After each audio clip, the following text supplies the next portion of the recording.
Hello good morning जोहार, मैं संजय और आप देख रहे हैं न्यूज झारखंड। समय हो चला है झारखंड की खबरों को जानने का, उनसे अपडेट होने का। तो चलिए जानते हैं आज की 25 मुख्य बड़ी खबरों को।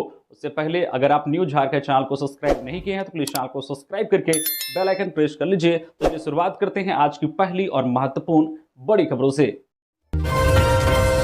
झारखंड में हाथी का उत्पात, 4 लोगों की ले ली जान। गुमला और सिमडेगा में 2-2 लोगों को कुचला, दहशत में जी रहे हैं ग्रामीण। झारखंड में शुक्रवार को एक हाथी का उत्पात देखने को मिला। झुंड से बिछड़े हाथी ने गुमला और सिमडेगा में 2-2 लोगों को कुचलकर मार डाला।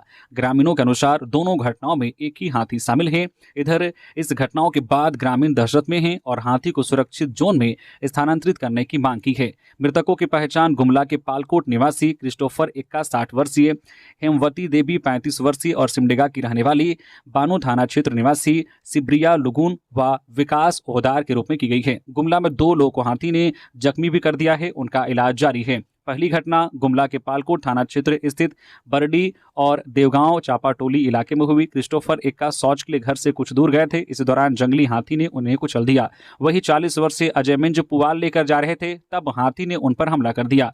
तीसरे व्यक्ति जो है इमल बा भी हाथी के हमले में घायल हुए। वही तेतर टोली निवासी हेमवती देवी लाह चुनने जंगल गई थी। इस दौरान जंगली हाथी ने उस पर हमला कर दिया और उसकी मौत हो गई। इधर हाथी गुमला से सिमडेगा पहुंचा और यहां 2 लोगों की जान ले ली। बानो थाना क्षेत्र के पाबुड़ा पंचायत में पहली घटना में महुआ चुनने गई सिब्रिया लुगुन को हाथी ने कुचल दिया। जिला परिषद सदस्य ने मृतक के परिजनों को तत्काल सहायता के रूप में 10,000 रुपए दिए। कुछ देर बाद बानो के बुरु इर्गी में हाथी ने विकास ओहदार के घर पर हमला कर उन्हें मार डाला। स्थानीय लोगों के अनुसार हाथी लोगों को दौड़ा दौड़ा कर निशाना बना रहा है। बानो क्षेत्र में हाथी के बढ़ते आतंक से ग्रामीण दहशत में हैं। लोग ना तो घर में सुरक्षित महसूस कर रहे हैं और ना ही बाहर जाने में। खूंटी के रिमिक्स फॉल में डूबने से 2 सगे भाइयों की मौत। रांची के थे रहने वाले खूंटी जिले के प्रसिद्ध रिमिक्स वाटरफॉल में डूबने से 2 भाइयों की मौत हो गई। दोनों भाई अपने 8 दोस्तों के साथ रिमिक्स फॉल घूमने गए थे। इसी दौरान नहाने के लिए वे झरने के पास चले गए, जहां तेज बहाव के कारण वे डूब गए। दोनों मृतकों की पहचान 16 वर्षीय शुभम कुमार सिंह और 13 वर्षीय राजकुमार सिंह के रूप में हुई है। दोनों सगे भाई थे और रांची के कोकर स्थित अयोध्यापुरी के रहने वाले थे। उनके पिता संजय कुमार सिंह रांची में एक अखबार में काम करते हैं। रिमिक्स फॉल मारंगहादा थाना क्षेत्र स्थित दशम वाटरफॉल क्षेत्र से सटा हुआ है, जहां प्रतिदिन बड़ी संख्या में पर्यटक आते हैं। जानकारी के अनुसार रांची जिले के 8 युवक एक ही कार से घूमने के लिए रिमिक्स वाटरफॉल पहुंचे थे। सभी युवक दोपहर में फॉल के पास नहा रहे थे। इसी दौरान शुभम और राज नदी के तेज धार में बह गए और गहरे पानी में चले गए। उनके साथ गए अन्य युवकों ने शोर मचाया, जिसके बाद स्थानीय ग्रामीणों ने तत्काल बचाव कार्य शुरू किया। काफी मशक्कत के बाद राजकुमार को बाहर निकालकर बुंडू के ट्रॉमा सेंटर ले जाया गया, लेकिन डॉक्टरों ने उसे मृत घोषित कर दिया। शुभम कुमार सिंह का शव चट्टानों के बीच फंस गया था। उसे बाहर निकालने में ग्रामीणों को 3.5 घंटे लग गए। रांची में जूता कारोबारी के हत्यारे की हुई पहचान। गिरफ्तारी के लिए पुलिस कर रही ताबड़तोड़ छापेमारी। राजधानी रांची के पंडरा ओपी क्षेत्र में गुरुवार को हुए जूता दुकानदार भूपल साहू की हत्या करने वाले अपराधी की पहचान कर ली गई है। पहचान के बाद हत्या के आरोपी को गिरफ्तार करने के लिए पुलिस की टीम लगातार छापेमारी कर रही है। रांची पुलिस के आधिकारिक सूत्रों से मिली जानकारी के अनुसार भूपल साहू की हत्या का आरोपी उनकी पहचान का ही है। आरोपी से भूपल साहू का एक मामूली सा विवाद चल रहा था।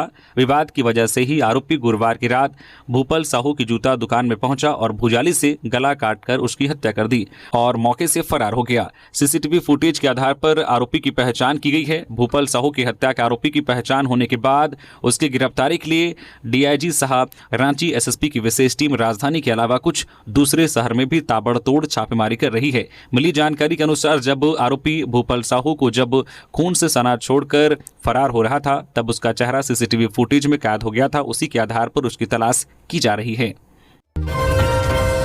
स्कूल में मिड डे मील खाने से बच्चों को फूड पॉइजनिंग। पश्चिमी सिंहभूम में 6 साल की बच्ची की मौत, 20 बीमार, उल्टी और दस्त की शिकायत।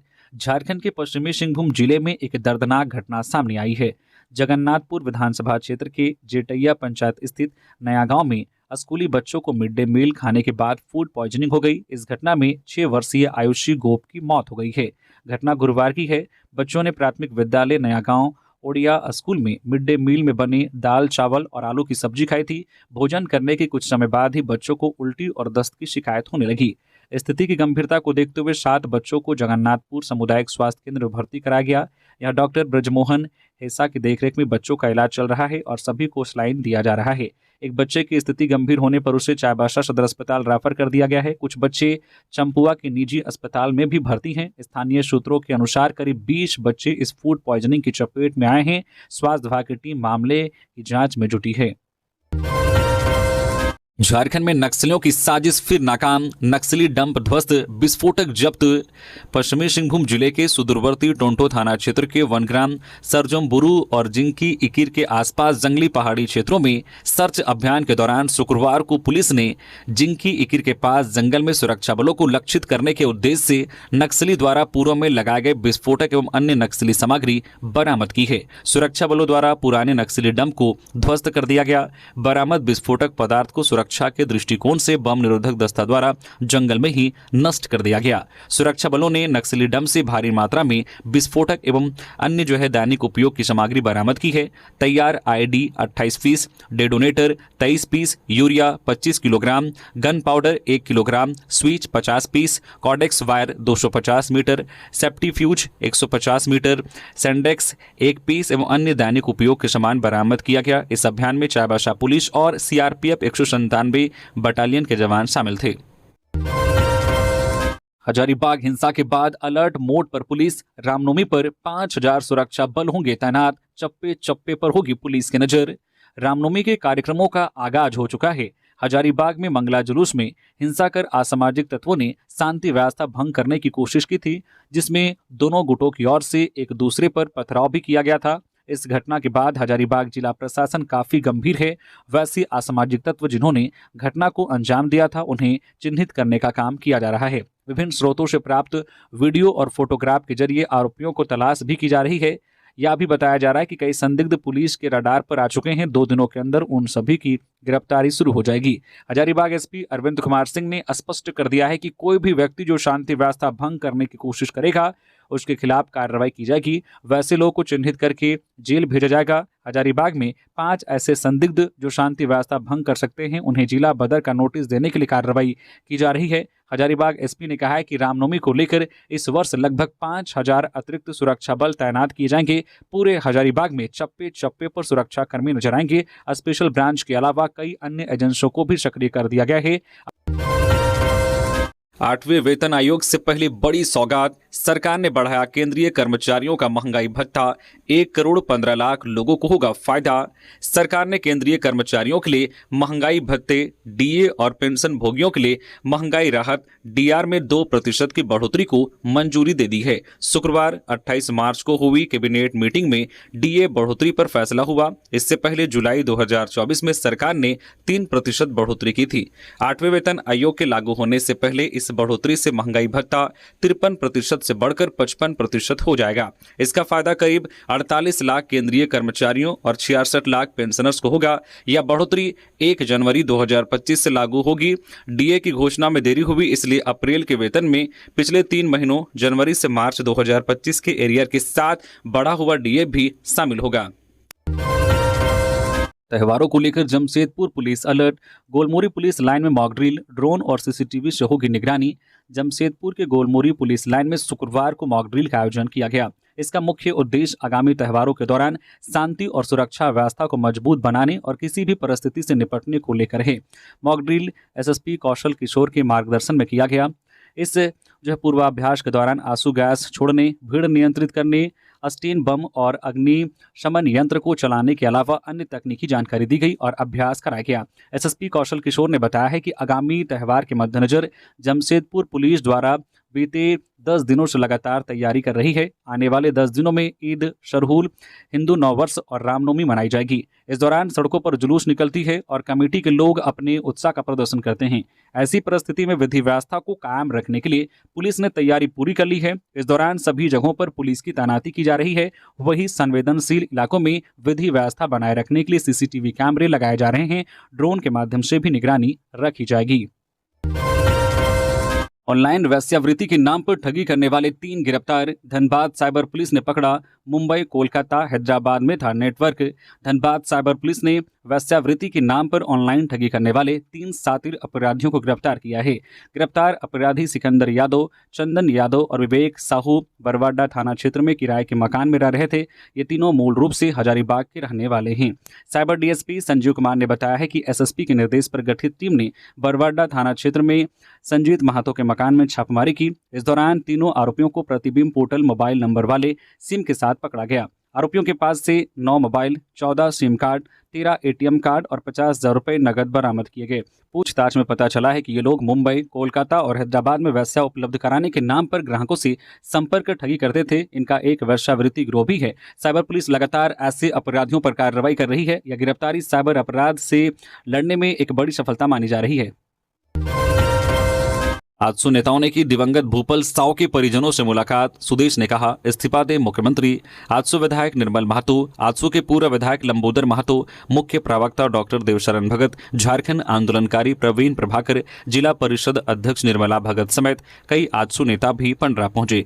सभी पार्टी के रातू प्रखंड उपाध्यक्ष भूपल साव की हत्या के विरोध में पंडरा रवि स्टील चौक पर धरना प्रदर्शन में शामिल हुए और परिजनों को सांत्वना दी। वहीं पूर्व उप मुख्यमंत्री एवं आजसू सुप्रीमो सुदेश महतो ने रातू प्रखंड उपाध्यक्ष भूपल साव की जघन्य हत्या पर गहरा दुख और रोष जताया है। उन्होंने कहा कि राजधानी रांची में लगातार राजनीतिक सामाजिक कार्यकर्ताओं की हत्याएं हो रही हैं, लेकिन राज्य सरकार के कानों पर जू नहीं रेंग रहा। कानून व्यवस्था की स्थिति ध्वस्त है।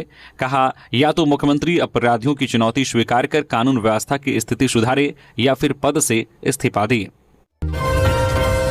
सियासी बयानबाजी के बीच अधर में लटका नगर निकाय चुनाव। भाजपा नेता ने सरकार की मंशा पर उठाए सवाल। राज्य में नगर निकाय चुनाव शीघ्र कराने को लेकर भले ही लाख दावे किए जा रहे हों, मगर हकीकत यही है कि जो तैयारियां होनी चाहिए वो नहीं हैं। हालत यह है कि जिनके ऊपर चुनाव कराने की जिम्मेदारी है, उस राज्य निर्वाचन आयोग के मुखिया यानी आयुक्त का पद ही खाली है। राज्य निर्वाचन आयुक्त डीके तिवारी का कार्यकाल बीते 25 मार्च को खत्म होने के बाद से आयोग आयुक्त विहीन है। इतना ही नहीं, जिस ओबीसी ट्रिपल टेस्ट की वजह से यह चुनाव अब तक टलता रहा है, वह भी सरकारी उलझनों में फंसकर रह गया है। हकीकत यह है कि ओबीसी सर्वे की धीमी रफ्तार की वजह से ओबीसी आयोग पंगु बनकर रह गया है। रांची, कोडरमा और देवघर जिला प्रशासन ने अब तक ओबीसी सर्वे को लटका कर रखा है। इतना ही नहीं, आयोग के पास अध्यक्ष नहीं है। ऐसे में सर्वे रिपोर्ट की वैधानिकता पर भी सवाल उठ रहे हैं। इन सब के बीच झारखंड हाईकोर्ट के निर्देश पर चल रही तैयारी का हवाला देते हुए एक बार फिर 16 मई को इसकी सुनवाई होनी है। झारखंड से मुंबई के लिए मिली एक नई ट्रेन पलामू के रास्ते 8 अप्रैल से चलेगी। झारखंड से मुंबई के लिए एक नई ट्रेन चलेगी। यह ट्रेन झारखंड के धनबाद रेलवे स्टेशन से मुंबई के लोकमान्य टर्मिनल रेलवे स्टेशन तक जाएगी। इस संबंध में रेलवे की तरफ से एक नोटिफिकेशन जारी किया गया है। यह ट्रेन साप्ताहिक होगी। इस ट्रेन का परिचालन आगामी 8 अप्रैल से शुरू किया जाएगा। धनबाद एलटीटी एक्सप्रेस 03379 और 03380 पलामू के रास्ते मुंबई तक का सफर तय करेगी। पलामू के इलाके में या लातेहार, डाल्टनगंज और गढ़वा में रुकेगी। डाल्टनगंज रेलवे स्टेशन पर धनबाद से चलकर मुंबई जाने वाली ट्रेन सुबह 4:57 पर पहुंचेगी। वहीं मुंबई से चलकर धनबाद जाने वाली ट्रेन रात 11 बजे डाल्टनगंज पहुंचेगी। ट्रेन को लेकर झारखंड रेल यूजर एसोसिएशन के द्वारा लगातार मांग की जा रही थी। एसोसिएशन के द्वारा धनबाद के सांसद धुलू महतो, पलामू के सांसद विष्णु दयाल राम को पत्र भी लिखा गया था। पहली बार पलामू से मुंबई तक के लिए सीधी ट्रेन शुरू होने जा रही है। आज सुने की उत्तरी छोटानागपुर प्रमंडल के जिला प्रभारी और संयोजकों की घोषणा। आजसू पार्टी ने जिला संगठनों में विस्तार के लिए जिला प्रभारी और संयोजकों की घोषणा की है। केंद्रीय अध्यक्ष सुदेश कुमार महतो के निर्देशानुसार उत्तरी छोटानागपुर प्रमंडल के बोकारो, धनबाद, गिरिडीह, रामगढ़, हजारीबाग, चतरा एवं कोडरमा जिला में जिम्मेवारी सौंपी गई है। अमर बावरी, भानु प्रताप शाही, नवीन जायसवाल समेत इन नेताओं ने की अनिल टाइगर के परिजनों से मुलाकात। पूर्व मंत्री अमर कुमार बावरी, पूर्व मंत्री भानु प्रताप शाही, हटिया विधायक नवीन जायसवाल एवं भाजपा रांची महानगर अध्यक्ष वरुण साहू ने शुक्रवार को भाजपा रांची ग्रामीण जिला के महामंत्री, रामनवमी समिति कांकी के अध्यक्ष एवं पूर्व जिला परिषद सदस्य अनिल महतो टाइगर के आवास पर उनके परिजनों से मुलाकात की। मौके पर सभी ने परिजनों को आश्वस्त किया है कि भाजपा परिवार इस दुख की घड़ी में उनके साथ है और पार्टी अनिल महतो टाइगर के हत्यारे को कड़ी से कड़ी सजा दिलवा कर रहेगी। आदिवासी मूलवासी मंच के सदस्यों की रांची डीसी से मुलाकात। आदिवासी मूलवासी मंच के सदस्यों की रांची डीसी से मुलाकात, सौहार्दपूर्ण वातावरण में सरहुल मनाने पर चर्चा।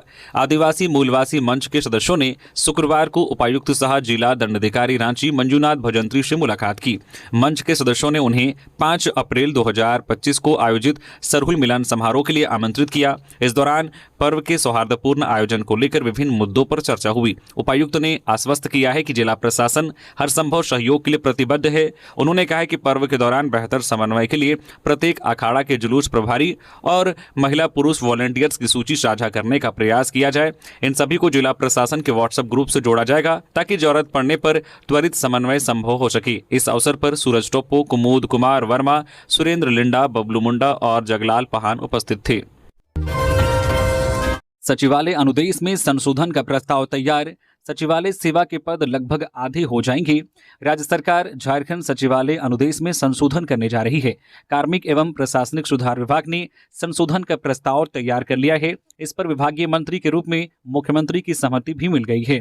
सचिवालय अनुदेश में संशोधन के बाद सचिवालय सेवा के पद लगभग आधे हो जाएंगे। इसको लेकर सचिवालय सेवा के अधिकारियों कर्मियों में भारी आक्रोश है। प्रस्ताव में सचिवालय सेवा की पद संरचना में भारी बदलाव की अनुशंसा की गई है। वर्तमान में केंद्र सरकार के अनुरूप एएसओ के 2 पद पर 1 एसओ तथा 2 एसओ पर 1 अवर सचिव का पद स्वीकृत है। वर्तमान पद संरचना में बदलाव के बाद अब 4 एएसओ पर 1 एसओ होगा।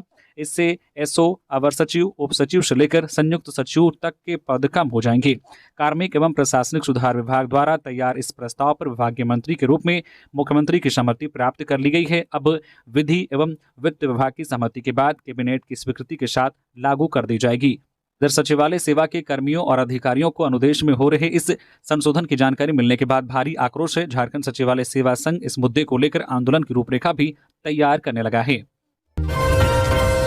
धनबाद में दिन दहाड़े चेन स्नैचिंग, सीसीटीवी में कैद हुई वारदात। महिला से 1.25 लाख की सोने की चेन लूटी, बाइक से आए थे बदमाश। धनबाद में चेन स्नैचर्स एक बार फिर सक्रिय हो गए हैं। चिरागोरा में शुक्रवार को एक महिला से दिन दहाड़े चेन छीनने की घटना सामने आई है। यह पूरी वारदात गली में लगे सीसीटीवी कैमरे में कैद हो गई। घटना चिरागोड़ा प्रोफेसर कॉलोनी की है। रेलकर्मी अजय कुमार की पत्नी सरिता देवी सब्जी खरीदकर घर लौट रही थी। इसी दौरान बाइक सवार बदमाशों ने उनके गले से 1.25 लाख रुपए के सोने की चेन छीन ली। सीसीटीवी में स्पष्ट देखा जा रहा है कि बाइक सवार 2 युवक बाइक से आते हैं। बाइक चला रहा युवक हेलमेट पहने था और पीछे बैठा युवक सिर पर टोपी लगा रखी थी। दोनों गली में रुककर बाइक घुमाते हैं और सामने आ रही महिला की ओर लेकर जाते हैं और जैसे ही महिला सामने आती है, बाइक के पीछे बैठा युवक गले से सोने की चेन खींच लेता है और दोनों भाग निकलते हैं। इधर पुलिस ने शिकायत दर्ज कर ली है और पूरे मामले की जांच कर रही है। जसीडीह में पानी की किल्लत से परेशान लोग। देवघर नगर निगम ने 36 टैंकर से पानी पहुंचाने की तैयारी की। 185 हैंडपंप की मरम्मत। देवघर में गर्मी का मौसम शुरू होते ही जिले के अधिकांश इलाके पानी की कमी से जूझने लगे हैं। खासकर जसीडीह क्षेत्र में स्थिति ज्यादा चिंताजनक है। बढ़ती आबादी के कारण शहरी क्षेत्रों में पानी की मांग लगातार बढ़ रही है। नगर निगम ने इस समस्या से निपटने के लिए कई कदम उठाए हैं। नगर आयुक्त रोहित सिन्हा के अनुसार अब तक 185 हैंडपंप की मरम्मत की जा चुकी है। इस साल 76 टैंकरों के माध्यम से लोगों तक पानी पहुंचाया जाएगा। सभी टैंकरों की सफाई कर ली गई है और अप्रैल से इनका इस्तेमाल जसीडीह क्षेत्र में किया जाएगा। टीपीसी उग्रवादी की गिरफ्तारी। कोयला डिपो में पेलोडर जलाने और फायरिंग का आरोपी पकड़ा। 5 अन्य की तलाश जारी।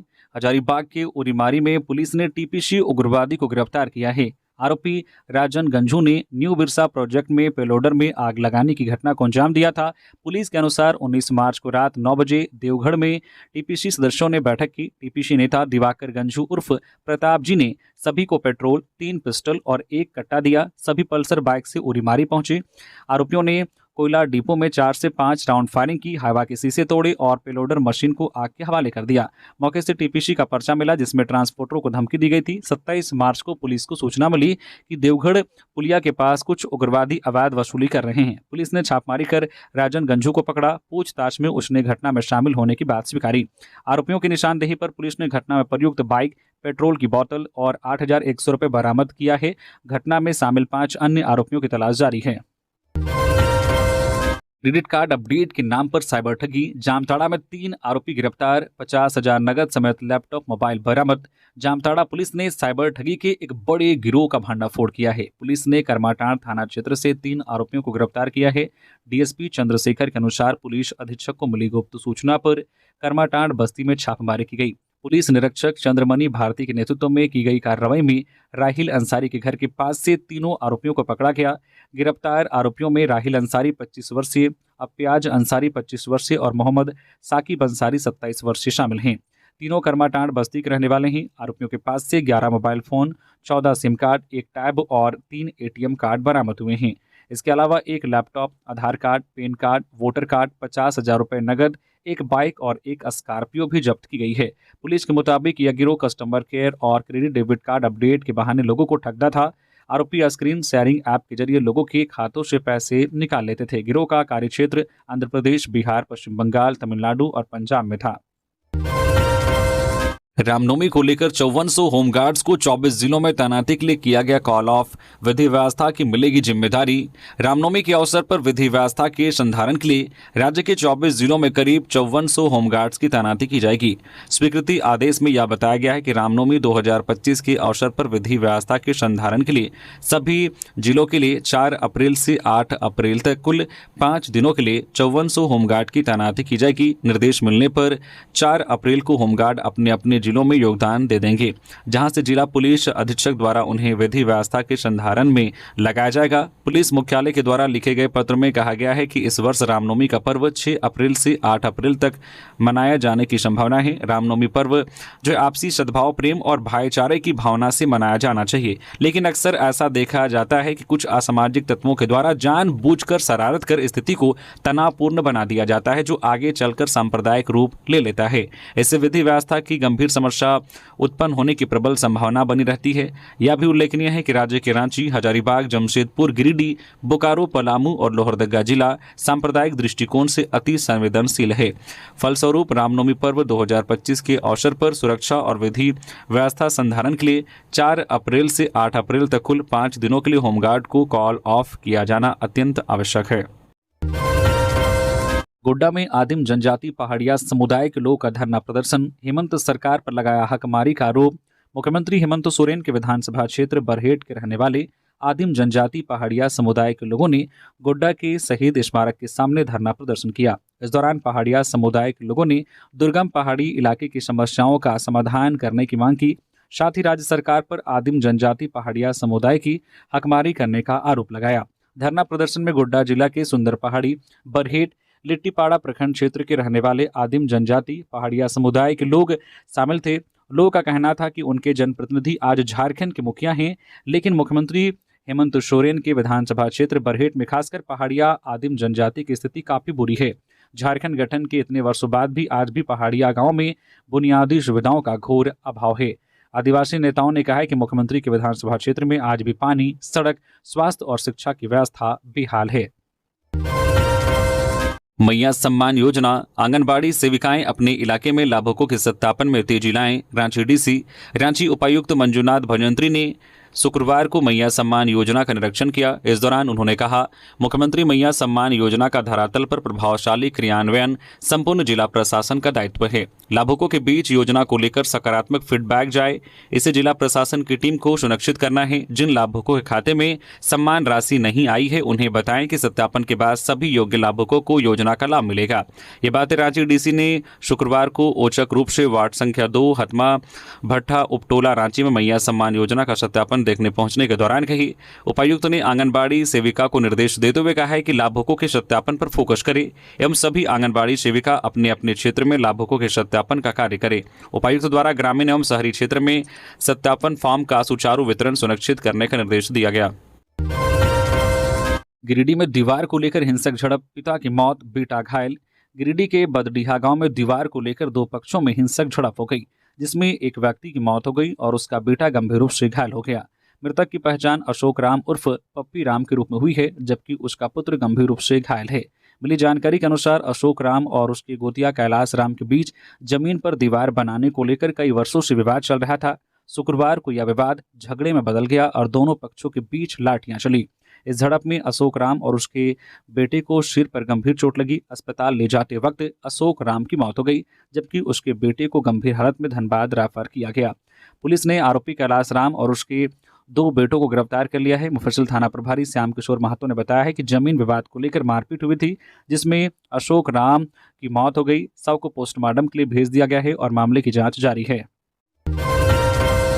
केंद्रीय मंत्री धर्मेंद्र प्रधान के पिता के श्राद्ध क्रम में शामिल हुए सुदेश महतो।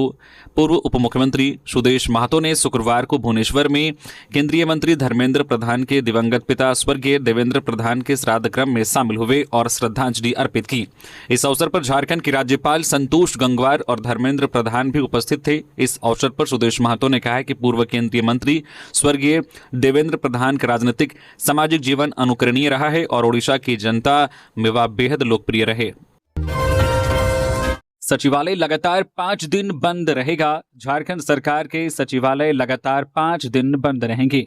वहीं क्षेत्रीय कार्यालयों में भी 4 दिन की छुट्टी रहेगी। सचिवालयों में शनिवार और रविवार को साप्ताहिक छुट्टी रहती है। सोमवार को ईद की एनआई एक्ट के तहत छुट्टी है। एनआई एक्ट के तहत छुट्टी के कारण इस दिन राज्य सरकार के सचिवालय, सभी कार्यालय और राज्य में अवस्थित सार्वजनिक क्षेत्रों के प्रतिष्ठान और बैंक भी बंद रहेंगे। फिर मंगलवार को एनआई एक्ट के तहत ही सरहुल की छुट्टी है। इस कारण भी सचिवालय, राज्य सरकार के क्षेत्रीय कार्यालय और सार्वजनिक क्षेत्र के प्रतिष्ठान और बैंक बंद रहेंगे। इसके बाद मंगलवार को राज्य सरकार ने कार्यपालक आदेश के तहत सरहुल की छुट्टी घोषित कर रखी है। इस कारण मंगलवार को भी सचिवालय और राज्य सरकार के अन्य कार्यालय तथा स्कूल कॉलेज बंद रहेंगे। केवल शनिवार को राज्य सरकार के क्षेत्रीय कार्यालय खुले रहेंगे। वैसे वित्त वर्ष की समाप्ति तथा 31 मार्च को देखते हुए कुछ विभाग और क्षेत्रीय कार्यालयों को विशेष परिस्थिति में खोला जा सकता है। बाबूलाल मरांडी बड़े नेताओं से मशविरा के लिए दिल्ली गए। सुनील बंसल प्रादेशिक नेताओं से विचार विमर्श के लिए रांची आए। झारखंड विधानसभा का बजट सत्र समाप्त होते ही भाजपा के भीतर राजनीतिक गतिविधियां तेज हो गई है। इसके मूल में कहीं न कहीं संगठन को धार देने के लिए प्रदेश अध्यक्ष की नियुक्ति प्रमुख है। कुछ यही कारण है कि बजट सत्र समाप्त होते ही प्रतिपक्ष के नेता सह प्रदेश अध्यक्ष बाबूलाल मरांडी दिल्ली रवाना हो गए। वह 29 मार्च को रांची लौटेंगे। जानकारी के अनुसार वह वहां गृह मंत्री अमित शाह, राष्ट्रीय अध्यक्ष जेपी नड्डा समेत कई अन्य बड़े नेताओं से मिल सकते हैं। उन्हें झारखंड की राजनीतिक स्थिति से अवगत कराएंगे। हेमंत सोरेन सरकार की योजनाओं, कार्यक्रमों और भावी राजनीतियों की भी जानकारी देंगे। मालूम हो कि प्रतिपक्ष का नेता बनने के बाद बाबूलाल मरांडी पहले ही प्रधानमंत्री नरेंद्र मोदी से मिल चुके हैं। धनबाद में कोयला कारोबारी के ठिकानों पर ईडी का छापा। अनिल गोयल के आवास और कार्यालय में जांच, सीआरपीएफ के जवान तैनात। धनबाद के प्रमुख कोयला कारोबारी अनिल गोयल के ठिकानों पर प्रवर्तन निदेशालय ईडी ने कार्रवाई की।